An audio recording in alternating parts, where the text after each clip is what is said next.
how do we make a powerful dua for the oppressed in Islam?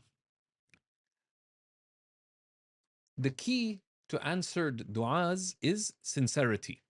The keys to our du'as being answered is sincerity, and neediness. Allah subhanahu wa ta'ala tells us that He is the one, يُجِيبُ دُعَاءَ الْمُضْطَرِّ إِذَا دَعَاهُ. Allah is the one who answers the call of the distressed when they call.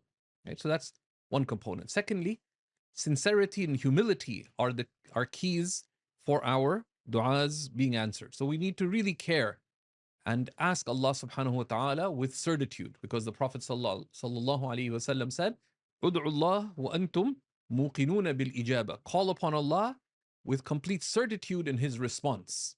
Right? Because it is Allah who has told us that inna min al mujrimina muntaqimun. Right? That we truly take vengeance upon the criminals.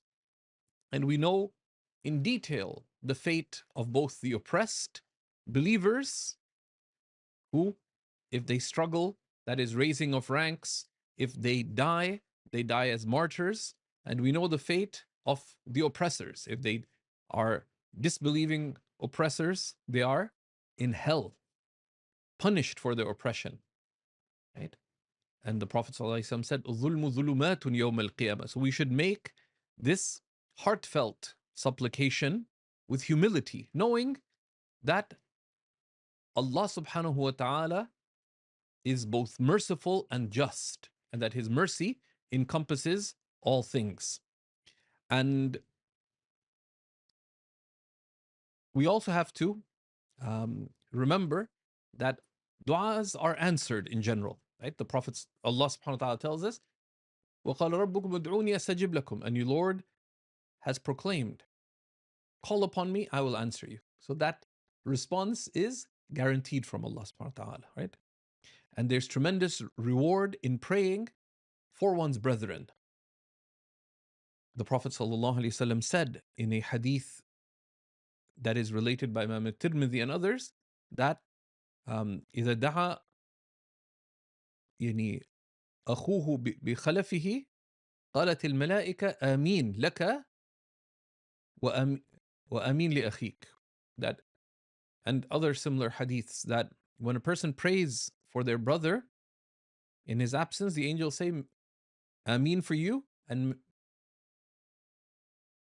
Ameen for what you have asked for, and Ameen for the like of it for you as well. And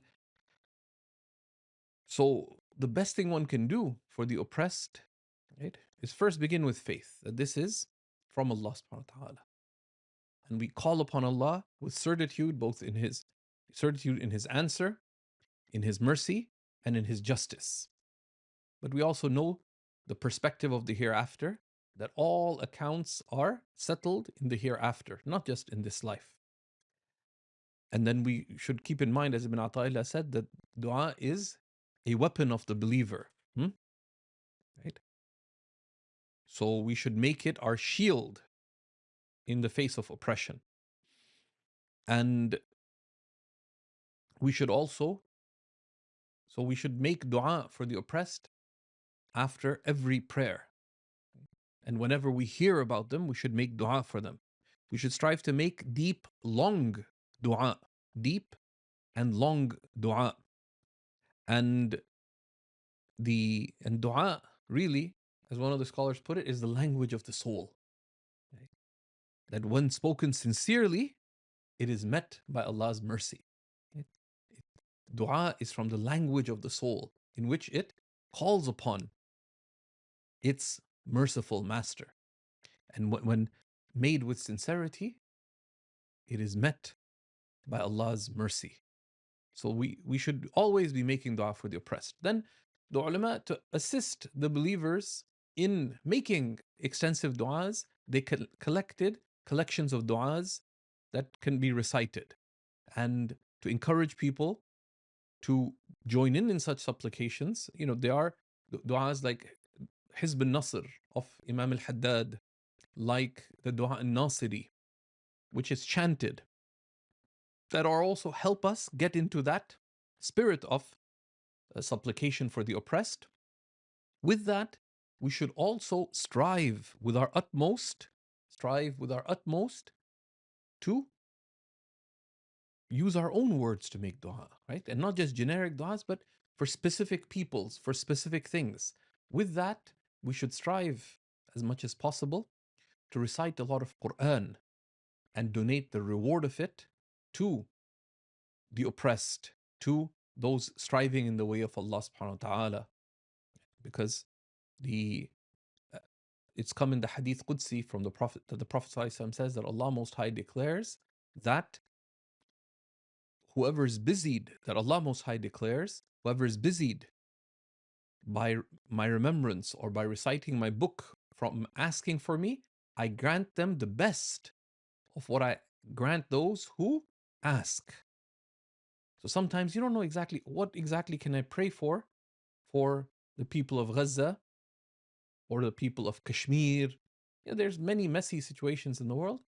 Also, of course, make as much dua as you can, but also recite the Quran and donate the reward of that the to those people. And donating the reward of one's actions is established in all four schools of Sunni Islam. We have a number of excellent answers related to that because there are numerous hadiths of the Prophet ﷺ regarding donating the reward of prayer, donating the reward of fasting, donating the reward of one's charity, donating the reward of one's hajj or umrah, and of other actions.